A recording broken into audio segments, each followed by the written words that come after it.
Nos acompaña Justo Luis González, uno de los teólogos más importantes del mundo y precisamente uno de los teólogos más importantes en el área de la teología hispana. Justo, un saludo a la audiencia de Prediquemos. Muy buenos días, buenas tardes, bueno, lo que sea.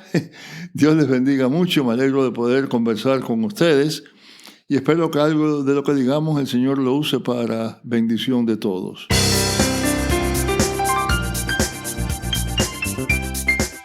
Les habla Pablo Jiménez, exhortándole a que prediquemos. Le doy la bienvenida a este podcast dedicado a la predicación, el liderazgo y la teología pastoral.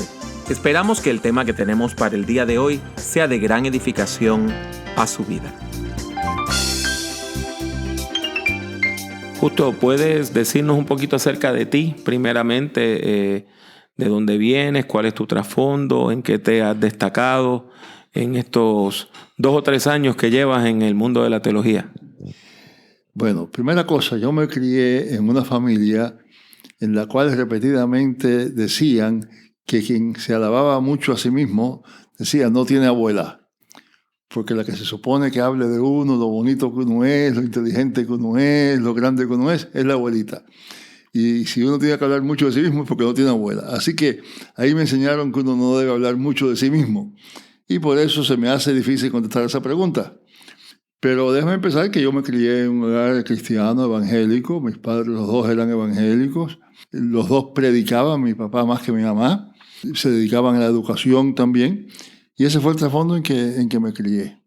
Aunque ellos eran predicadores y maestros, en realidad los dos estaban muy interesados en todo lo que fuera escribir, publicaciones y todo eso.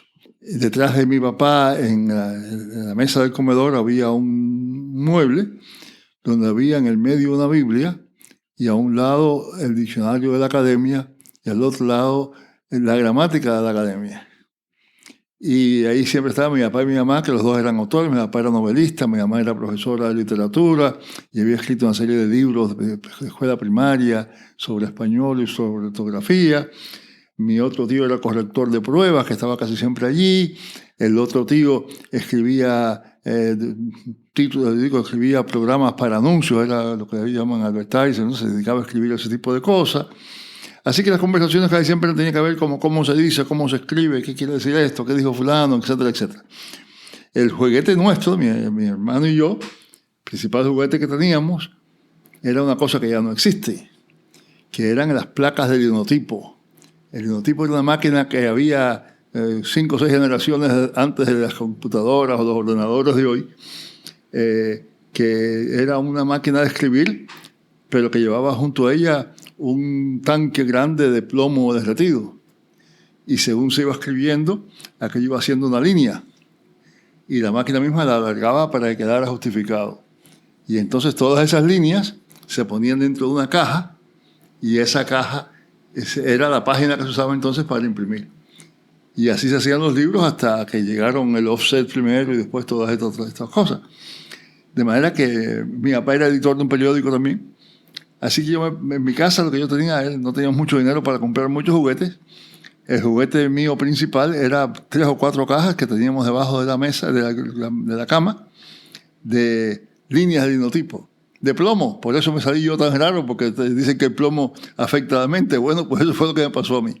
De manera que yo me crié en un ambiente en que todo era escribir, publicar, comentar, corregir lo que se escribía, aclararlo, todo eso.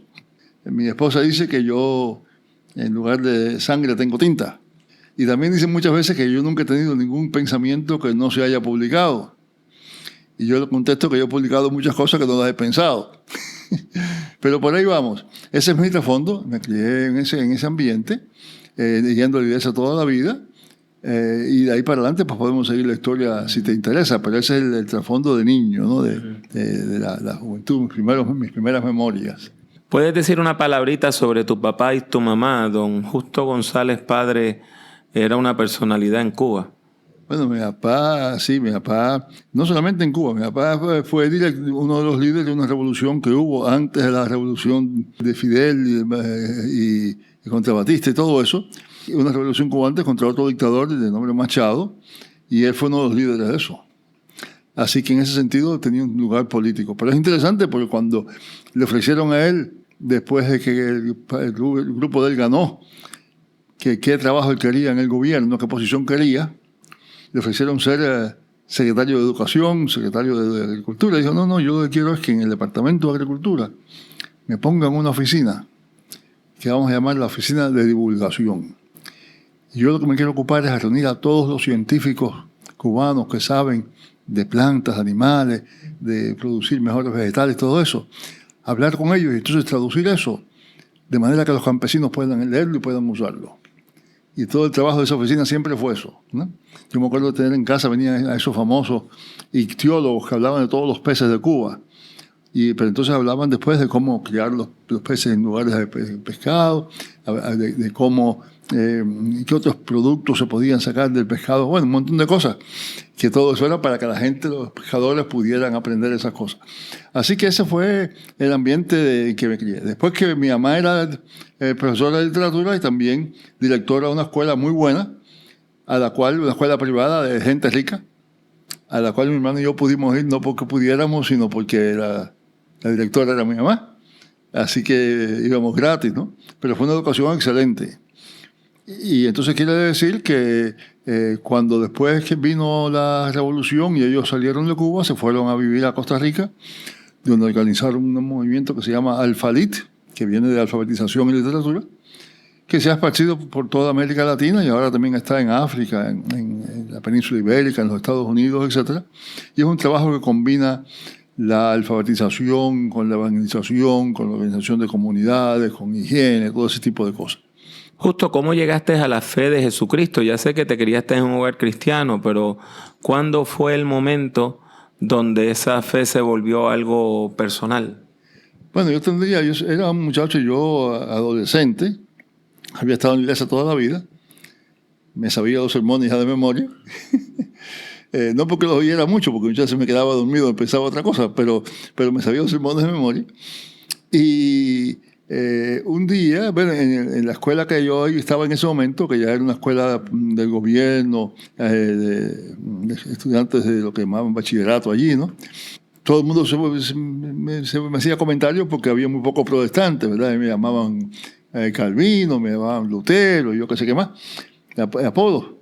Pero un día un muchacho que había tenido una niñez muy mala y era famoso en la escuela por cómo se portaba, vino y me dijo, oye, me dijeron que tú eres evangélico, ¿qué es eso? Y yo me senté con él en la biblioteca y contra todas las reglas que prohibían hablar, le dije más o menos el sermón que yo me sabía de memoria, que siempre lo decía. Y funcionó. Así que en cierta medida yo me convertí convirtiendo, si quiere ponerlo así. Así que y eso es una de muchas experiencias, pero yo creo que eso fue una de las experiencias clave en mi vida, ¿no? Te criaste con un padre predicador, maestro, escritor, político, líder cívico. Sé que él fue un modelo. Sé que estudiaste en el seminario de Matanzas y tuviste al maestro Alfonso, que fue un gran modelo para varias personas. Juan José Pérez Aldá, Martín Añorga, Cecilio Rastía. Estudiaste con Alberto Rembao, el famoso predicador mexicano. ¿Nos puedes hablar un poco de todos esos modelos y otras personas que encontraste en tu temprana juventud? Bueno, yo creo que en cierta medida algunos de ellos, modelos más que de predicación, fueron modelos de humanidad, de fe. Es decir, el maestro Alfonso era buen predicador, indudablemente, pero era su persona, su personalidad, su carisma, su devoción a lo que estaba haciendo, su fe, lo que le impactaba a uno, no la manera en que él hablaba, lo que decía, nada de eso, ¿no? Eso lo impactaba también, pero eso era porque uno lo conocía también. Alberto Rembao también. Alberto Rembao era un individuo muy particular, muy particular. Él tenía un estilo único y le gustaba hacer cosas raras. Me acuerdo que una vez nos presentó un sermón que había escrito él que tenía 3 páginas de largo, a 2 espacios, y el título de ese sermón cortito era Rumbo a la solidaridad ecuménica a la usanza de las Navas de Tolosa que son llanos aún hoy en la provincia española de Jaén. Ese de quién era él, ¿no? Les gustaba hacer cosas raras. Un día estaba predicando en una iglesia grande allí en Matanzas, una audiencia de intelectuales, todos oyéndolo, y él dice: el Espíritu de Dios se movía sobre la faz de las aguas. El verbo que se usa en hebreo es como el de una gallina que empolla los huevos. Entonces sigue. De manera que como modelo de predicación era muy difícil imitarlo, porque eso podía hacerlo él, porque era él. Era muy auténtico. Eso, la gente se reía, pero era auténtico, era él, ¿no? De manera que no era una cuestión de imitar, era una cuestión de admirar y quizá entonces imitar el espíritu que estaba detrás de eso, pero no la manera en que él lo hacía, ¿por qué no? Entonces también, ya un poquito más joven que ellos dos, fue maestro mío Cecilio Rastilla. Cecilio Rastilla estudió en el Seminario de Puerto Rico, después fue maestro en el Seminario en Matanzas, y allí enseñó homilética a toda una generación. Y ya, claro, Cecilio era un príncipe del púlpito, a ese estilo de los príncipes de los 50 y los 60, ¿no? Una persona que tenía un espíritu una capacidad oratórica increíble. Yo he estado en lugares en que yo de muchacho, yo lo vi predicar por 2 horas. Y todo el mundo de pie y nadie se fue, y nadie se cansó. Eso no puede hacerlo todo el mundo, eso es un don particular, ¿no? Pero él sí tenía otra cosa muy buena, y es que él preparaba sus sermones con mucho cuidado. Y eso sí también me ayudó. Pero en realidad yo creo que los modelos de predicación eran pocos. La mayor parte de la predicación que yo oía era siempre la misma cosa. Los textos bíblicos se usaban de pretexto. Uno pensaba, yo siempre tuve la impresión de que el pastor decía: quiero predicar sobre esto y quiero decir esto. A ver, ¿dónde la Biblia dice eso? En lugar de decir qué es lo que dice la Biblia y qué es lo que se nos dice a nosotros hoy, ¿no? Así que en cierto modo eso fue un modelo negativo. Aparte de estudiar homilética en el Seminario de Matanzas, ¿estudiaste predicación en alguna otra escuela de manera formal o fue más bien informal tú leyendo sobre el tema? No, yo en realidad ni una cosa ni la otra. Yo nunca he sido predicador. A mí predicar me cuesta. Lo hago porque es parte de lo que tengo que hacer, porque es un llamado, pero yo no soy predicador. Yo prefiero 1000 veces sentarme a escribir un libro completo que preparar un sermón. Entre otras cosas porque yo tengo mucho respeto al púlpito y no me atrevo a pararme allí sin haber dedicado mucho tiempo a oración, a estudio, a meditación, a decidir, a analizar la situación donde voy a estar, y todo eso toma mucho tiempo. Así que yo no voy a decir que yo soy predicador. Yo predico, pero no soy predicador. Justo a tu juicio, ¿cuáles son las necesidades más grandes que tiene el púlpito en el mundo de habla hispana? Varias cosas. Primera cosa, que el sermón se relacione mucho más directamente con algunas cosas que muchas veces olvidamos. Primero, con las Escrituras. Y eso no quiere decir hacer una sarta de versículos bíblicos de por aquí y por allá y coserlos todos como se cose un collar de perlas con un hilo, ¿no? En ese caso, el predicador se vuelve maestro dueño de las Escrituras en lugar de las Escrituras decirle lo que tiene que decir. Yo prefiero, para mí un buen sermón es un sermón en que alguien toma un texto, se pelea con él, se faja con él, y entonces ahí recibe un mensaje para la congregación. Así que me parece que eso es lo primero, que no es cuestión de pararse 20 minutos, media hora, ni una hora a hablar palabras santas o a gritar palabras de esperanza, no. Es comunicarle al pueblo lo que las Escrituras dicen, pero lo que dicen para el pueblo de hoy en ese día, en ese lugar. ¿Cómo se relaciona eso? Así que para mí me parece que eso es fundamental, que volvamos a un tipo de predicación que cualquiera que sea el método, sea dogmático, sea expositivo, lo que sea, pero que se fundamente en el estudio exegético cuidadoso del texto de la Biblia. Amén. La segunda cosa que me parece que es urgente, quizás hasta más urgente, es que el sermón es parte de un culto, de un servicio. Y tiene que haber unidad en ese servicio. Una de las cosas que yo veo más frecuentemente y que más me duelen, me entristecen, es que el culto muchas veces nos ha vuelto dos cosas: un periodo de alabanza y una predicación. Y los dos, pues si concuerdan en algo, es quizá por casualidad, pero no es porque se proyectó, no es porque quien va a predicar habla con las personas que van a dirigir el resto de la adoración, ¿verdad? Eso se ha perdido. Se ha perdido. Y se ha perdido también la dimensión en la adoración de otras cosas que no es nada más que la alabanza. La confesión, por ejemplo. En muchas de nuestras iglesias nunca se confiesa el pecado. Nunca se anuncia el perdón por el pecado porque no se confesó. Entonces, ¿y qué pasa? Que hemos perdido un orden de culto, que hay muchas maneras, mucho de hacerlo, pero que incluya una serie de cosas que han sido fundamentales siempre en el culto de la iglesia, ¿verdad? Una cosa que nos haga ver la grandeza de Dios, el amor de Dios, que eso entonces nos haga ver y lo que Dios desea de nosotros. Entonces eso nos hace ver lo pecadores que somos. Y eso enseguida nos hace ver lo que Dios ha hecho por nosotros y la gracia y su amor, su perdón. Y eso nos da una alegría y una obligación, porque quiere decir que tenemos que perdonar a todo el mundo. Y entonces, en el culto tradicional, en la iglesia antigua, se daban el ósculo de santo, el beso. Ahora nos damos la mano, pero la idea es, toda esa gente con que tú tienes 20.000 razones para pelearte, no tienes razón en realidad, porque Dios tenía 20.000 cosas peores que esa persona contigo, y no se peleó contigo. Así que la gracia que manifiesta entonces en esa relación. ¿Cómo hacemos entonces un culto en que el sermón y todo el culto sean de una sola pieza? Antes de conocerte, cuando yo estaba haciendo mi segunda maestría, había salido una serie de Abingdon en inglés, y tú y tu esposa Catherine, que también es historiadora de la teología igual que tú, con un poco más de interés en el área de predicación y liturgia, habían escrito un librito que se llamaba Liberation Preaching. Después te lo reeditaron como The Liberating Pulpit. Y después tú y yo colaboramos en un libro que se publicó en inglés y en español.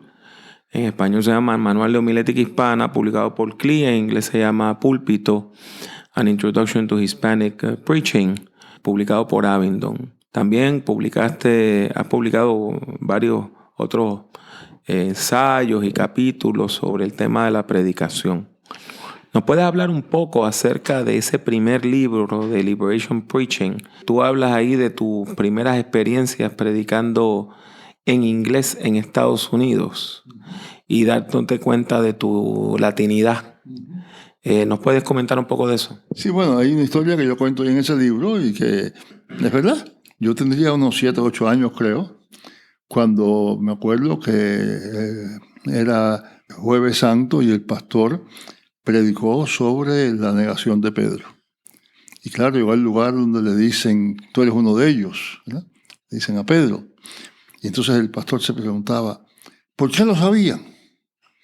Y dice, porque cuando alguien ha estado con Jesús, se le ve en la cara. Y yo me acuerdo que yo salí de la iglesia, me senté en el contén de la acera de enfrente a ver a la gente que iba saliendo. Y decidí que nadie había estado con Jesús, porque no se veía nadie nada en la cara. Pasaron muchos años. Yo me había graduado, estaba enseñando en Puerto Rico. Yo había predicado en inglés en algunos lugares, pero iglesias de 20, 30, 100, 200 personas. Cuando me invitaron a predicar en una iglesia más grande, la iglesia metodista en los Estados Unidos, que tendría 5 o 6 mil personas, y en el culto habría posiblemente 4.000, en Semana Santa. Y claro, yo estaba preocupado por muchas cosas, pero principalmente por la cuestión de mi acento. Yo aprendí inglés de niño, pero no lo hablo como quien lo aprendió de niño. Yo tengo acento y a veces no me entiende la gente. Y hasta en español hablo demasiado rápido, así que sé cómo será en inglés. Y tenía que predicar y empecé a estudiar el pasaje y veo ahí en Mateo que la mujer que reconoce a Pedro le dice, tú eres uno de ellos, por tu acento lo conozco. En otras palabras, se sabía que Pedro era de ellos porque Pedro representaba una cultura, una tradición diferente, una manera, era Galileo.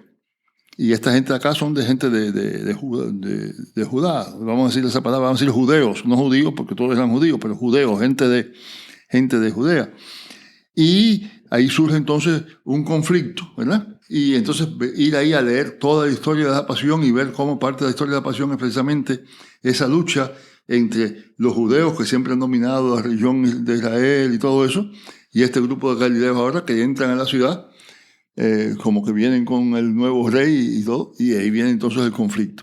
Y me parece que todo eso me abrió entonces en una serie de perspectivas para entender mejor el Evangelio, entender la cuestión de las razones por las cuales criticaban a Jesús y al fin y al cabo las razones por las cuales fue crucificado.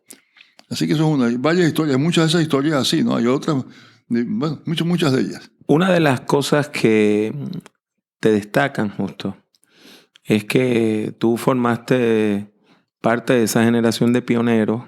Fuiste uno de los primeros, si no el primero, que comenzó a esbozar una teología hispana en los Estados Unidos, distinta de las teologías anglo, de las teologías europeas, de las teologías latinoamericanas.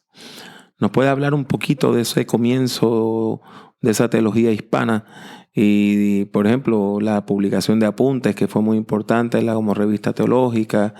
¿Y quiénes fueron tus aliados en todo ese proceso? Bueno, los aliados fueron muchos. Muchos. Yo creo que una de las experiencias que más me ayudó a pensar de otra manera fue cuando estaba visitando, por razón de un estudio que estaba haciendo, estaba visitando un pastor en la ciudad de Nueva York, y me dice, cuando yo fui al seminario, yo iba lleno de preguntas que iba a hacer para que me las contestara. Y los primeros 3 o 4 meses que estuve allí, me dijeron que esas no eran las preguntas que había que hacer, que eran otras. Y yo me pasé entonces el resto del año aprendiendo las preguntas que tenía que hacer. Y los otros 2 años haciendo las preguntas. Y ahora que llevo en el ministerio 5 años, me doy cuenta de que las preguntas con que yo llegué eran las preguntas correctas. Entonces, claro, me lo decía él con dolor, con pena, porque quería decir que había pasado en el seminario 3 años de enajenación, 3 años en los cuales estaban diciendo lo que pasa en tu iglesia, lo que te interesa a ti, que desde esa perspectiva no es importante, lo que es importante es lo que estamos diciendo nosotros. Y ahí salió entonces muchas cosas, salieron organizaciones para responder a eso, y salió también un modo, vamos a ver ahora cómo es que volvemos otra vez a leer la Biblia, de manera que las preguntas sean nuestras preguntas, que los retos sean nuestros retos, no para pelearnos con nadie, no para ser diferentes de los demás, sino también para contribuir al todo de la teología cristiana, que debe ser al fin y al cabo una teología que incluya la voz de todas las diversas pueblos, razas, naciones y reyes. Justo, tú has publicado ya más de 100 títulos. Tus libros han sido, no todos, pero algunos han sido publicados en otros idiomas. Tú eres bilingüe y desde muy temprano comenzaste a publicar en inglés, en español. Tienes libros en ruso, coreano, alemán.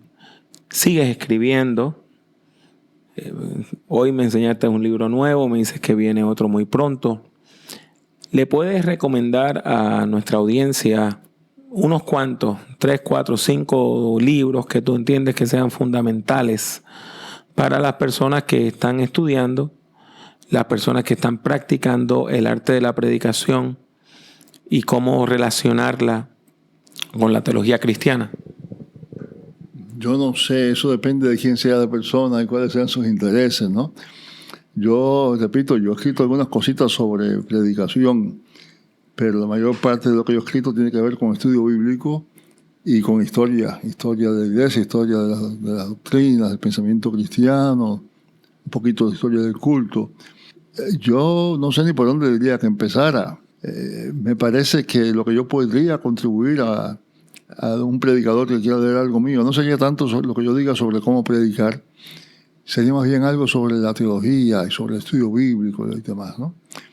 Y en esa dirección, pues quizá yo les recomendaría que empezara por un librito mío que se llama Retorno a la historia del pensamiento cristiano. Lo publicó Kairos en Buenos Aires. Y lo que hace ese estudio es que nos hace ver que hay otras alternativas teológicas perfectamente bíblicas, otras perspectivas diferentes de las que nos enseñaron. No para deshacernos de aquellas, sino para enriquecerlas. Y son cosas que la gente muchas veces diga, oye, porque ya, igual que yo me sabía de memoria aquel sermón que le prediqué a mi compañero de escuela, pues la gente sabe ya de memoria lo que es el Evangelio y se acabó. Y hay una serie de dimensiones nuevas, que digo, no nuevas, antiquísimas, pero que han quedado olvidadas a través de los siglos, que vale la pena volverlas a despertar, ¿verdad? Y no para otra cosa, también para entender la Biblia. Cuando dice allá en Efesios que Cristo ascendiendo llevó cautiva la cautividad, ¿qué quiere decir eso? ¿Cómo se relaciona eso con la redención? ¿Cómo se relaciona con lo que nos han dicho siempre acerca de la redención? ¿O es otra dimensión también importante, ¿no? Yo no sé recomendar ningún libro. Hay muchos, pero eso depende de los intereses de cada cual. Ahora últimamente he escrito varios libros, algunos de ellos ya todavía no publicados, pero van a salir dentro de unos meses, que tienen que ver con el culto y la devoción. Escribí uno sobre la historia del domingo, que ya salió, y uno sobre la Navidad, que también salió. Ahora viene pronto otro sobre la Semana Santa y uno sobre la oración del Señor, ¿no? Y son libros que yo espero que ayuden a los predicadores a ver las cosas de una manera nueva. Si le pudieras dar un buen consejo a una persona que quiera dedicarse al arte cristiano de la predicación, ya sea como líder laico o agente pastoral, ¿cuál sería el mejor consejo que le podrías dar? Bueno, lo que se me ocurre de momento es lo primero que nos dijo el maestro Alfonso, ese señor de quien hablaste al principio, que era el rector del seminario en Matanzas. Parafraseando un poco a Amado Nervo, dijo: donde quiera que haya un hueco en tu vida, llénalo de estudio. Y nos enseñó a que el tiempo, si estoy esperando que venga un autobús, si estoy esperando en una fila, estudia. Y estudio no quiere decir necesariamente libros. Estudiar puede ser estudiar a las personas, estudiar lo que está pasando en torno tuyo, ver cuál es la realidad del mundo en que estamos viviendo. Y yo diría que más que nada es eso, tener la mente abierta para estar constantemente aprendiendo, porque el Señor está activo en la vida de la humanidad, está activo en tantos lugares y ahí tenemos que ir a encontrarle para que la gente lo vea. Y me parece que eso es lo que yo le diría: estudia, pero estudiar no solamente leerte un libro, es decir, estudia en el sentido de estudiar, estudia tu congregación, estudia los problemas que hay en el barrio tuyo, las injusticias que hay, estudia las esperanzas que hay, y mira a ver cómo todo eso se relaciona con lo que estudias cuando lees la Biblia, cuando lees libros acerca de la predicación, de la Biblia, etc. Parece que eso es lo principal, ¿verdad? Justo para ir terminando, tú has sido una persona clave en varias instituciones, como el Programa Hispano de Verano, como la Iniciativa Teológica Hispana. Pero hay una organización muy importante para ti y para mí, porque yo trabajé allí como director ejecutivo, que es la Asociación para la Educación Teológica Hispana. Esa organización hoy tiene el Centro Justo González en el campus del seminario Asbury en Orlando, allí cerca de la Colonial Drive. Y la asociación ha publicado docenas de libros y ha tenido varios programas, tiene programas para institutos bíblicos. Es dirigida hábilmente por Fernando Cascante, un amigo mutuo costarricense que ha encontrado ahí una oportunidad excelente para servir a la iglesia. Háblanos un poco acerca de la asociación y te ruego que invites a las personas a que sean miembros de la misma. La Asociación para la Educación Teológica Hispana, comúnmente conocida también como la AETH, por la Asociación para la Educación Teológica Hispana, la AETH, es una organización que surgió en el año 90, tratando de salvar los obstáculos que mucha de nuestra gente que más interesada está en estudiar tiene. Porque nuestra sociedad es una sociedad muy jerarquizada y también en la educación. Los que tienen doctorado hablan con los que tienen doctorado, pero no se dignan de hablar con los demás. Y lo que hicimos allí desde aquel momento, que tú fuiste el primer director ejecutivo, parte del sueño era que hubiera un lugar donde pudieran hablar gente de todos los niveles de educación, estuvieran comprometidas con el Evangelio y comprometidas con la educación teológica, pero la educación teológica puede ser en una gran universidad de 10.000, 20.000 estudiantes con un gran departamento de teología, o puede ser en el sótano de una iglesia. Todavía es educación teológica. ¿Y cómo relacionamos esas cosas unas con otras? Y de ahí surgió la asociación, que ha seguido trabajando desde todo ese tiempo, siempre, claro, con sus altas y sus bajas, y ahí sí sigue creciendo. Uno de los logros más grandes que tuvo este año pasado la asociación es que hizo un acuerdo con la Agencia Acreditadora de Escuelas Teológicas en los Estados Unidos, que ellos tienen ahora, la ETH tiene un proceso de certificación de institutos bíblicos, con una serie de requisitos bastante claros, ¿no? Pero que si una persona graduada de uno de esos institutos bíblicos, el instituto bíblico tiene la certificación de ETH, La persona puede ir directamente a un seminario acreditado por la ATS sin tener que pasar por los otros requisitos que se aplican aquí, que muchas veces para el pueblo latino son imposibles. Y ya está empezando a aumentar en algunos lugares la participación de los estudiantes latinos en seminarios a través de esa entrada. Así que son unas cosas, muchas cosas que han hecho, ¿no? Ahora, el año que viene, están planeando un nuevo encuentro. Las dos primeras reuniones de la asociación las llamamos el primer encuentro y segundo encuentro, porque lo que queríamos era un lugar para reunirse. La idea no era ni siquiera crear una asociación. Nos reunimos para encontrarnos, conversar, y de ahí surgió la asociación. Y lo que está planeando ahora la asociación es que la próxima, ellos tienen una asamblea cada 2 años, la próxima asamblea anual, se llama el tercer encuentro. Y los asuntos administrativos y eso van a ocupar un lugar menor en la agenda. Lo importante es que la gente se encuentre, que haya oportunidad de conversar, de soñar, de abrir nuevas ideas, de ver cuáles son los problemas que hay, la esperanza, de aprender unos de otros, todo eso. Ese encuentro va a ser en la ciudad de Grand Rapids, en Michigan, donde hay un centro, un seminario, bueno, hay varios seminarios en esa zona, pero hay un seminario que tiene unas buenas facilidades para reunirse y todo eso. Y va a ser en el año que viene, el año 2020, del 4 al 6 de junio, de un viernes a un sábado. Claro, pues posiblemente se puede llegar el jueves y salir el domingo, pero del 4 al 6. Y todos están invitados, no hay que ser miembro de la asociación para venir. La asociación no pretende que esto no es un programa para fomentar la asociación. Si alguien quiere hacerse miembro, puede. Yo les invito a todos que se hagan miembros, pues hay muchas razones para hacerse miembros, pero aunque no sean miembros, les invito a que vengan a eso.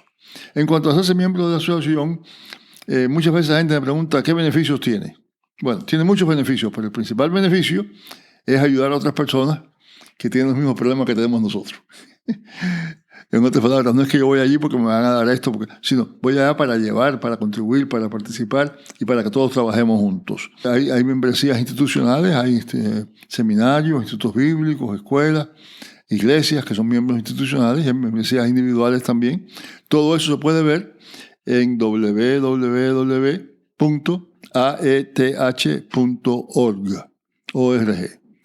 www.aeth.org. Recuerde que para más información puede visitar drpablojimenez.com, drpablojimenez.com. Justo hace muchos años, cuando yo estaba empezando mis estudios universitarios, pues una de mis paradas era la vieja librería La Reforma en Río Piedras, en Puerto Rico. Y allí vi un librito pequeñito, color marrón, que se llamaba Itinerario de la Teología Cristiana. Conferencias que diste en el Seminario Bíblico Latinoamericano, que hoy se llama la UBL, la Universidad Bíblica. Y fue el primer libro tuyo que yo leí. Después de eso leí varios libros. La vida nos unió. Pudimos trabajar juntos. Te aprecio profundamente. Para mí tú no eres un teólogo, un compañero. Eres parte de mi familia. Eres como un padre para mí. Mis hijas te dicen abuelo y ustedes las tratan como si fueran nietas de verdad. Te quiero dar las gracias a ti, a Catherine, por el amor que nos has dado a nosotros, pero también por la enorme contribución que has hecho. Una persona como tú, igual que como lo fue Virgilio, igual como lo fue Orlando Costa, igual como lo fue Roberto Amparo Rivera, eran personas brillantes que no necesitaban ayudar a los demás para destacarse. Y ustedes dedicaron su vida a levantar a otros. Todavía lo sigues haciendo. Doy gracias a Dios por ti, por tu vida, por tu familia. Y pido al Señor que te dé muchos años más con lucidez y que en el nombre poderoso de Jesucristo, el legado que tú dejes sea una verdadera estela de luz para la iglesia en América Latina. Gracias. Muchas gracias. Tú sabes que te queremos. Hasta aquí este diálogo con el doctor Justo González. Van a poder encontrar en las notas de este programa más información acerca de la Asociación para la Educación Teológica Hispana y sobre cómo adquirir algunos de sus muchos libros. Es evidente que Justo ha sido muy modesto en esta conversación, pero en las notas van a poder encontrar información adicional sobre este gran hombre de Dios. Les habla una vez más Pablo Jiménez. Deseo darle las gracias por escuchar este podcast. Si desea escuchar o ver algunas grabaciones adicionales, estas son las opciones. Suscríbase a Prediquemos por medio de iTunes o de su aplicación favorita para descargar audio desde el Internet. Si ha disfrutado de este programa, le ruego que deje una valorización positiva del mismo, ya que eso ayudará a que otras personas puedan encontrar nuestro podcast. Visite nuestra página en el Internet drpablojimenez.com. Allí encontrará centenares de documentos en texto, audio y vídeo relacionados a la predicación, la teología pastoral y el liderazgo cristiano. El acceso a todos estos documentos es completamente gratuito. En YouTube, acceda a mi canal, que también se llama Dr. Pablo Jiménez. Allí hay más de 800 vídeos de sermones, conferencias y además algo de música cristiana. En las redes sociales me consigue utilizando el mismo nombre, Dr. Pablo Jiménez. En particular, puede encontrarme en Twitter, Facebook, LinkedIn, Tumblr y también en Instagram, entre otras redes. Y si desea comprar algunos de mis libros, tales como Principios de Predicación o Predicación en el siglo XXI, tiene dos opciones. La primera es ir a la sección de libros en mi página drpablojimenez.com. La otra es ir directamente a amazon.com y colocar mi nombre, Pablo Jiménez, en el buscador. Ha sido mi placer tenerle en este podcast. Que Dios le bendiga mucho y que Dios le bendiga siempre.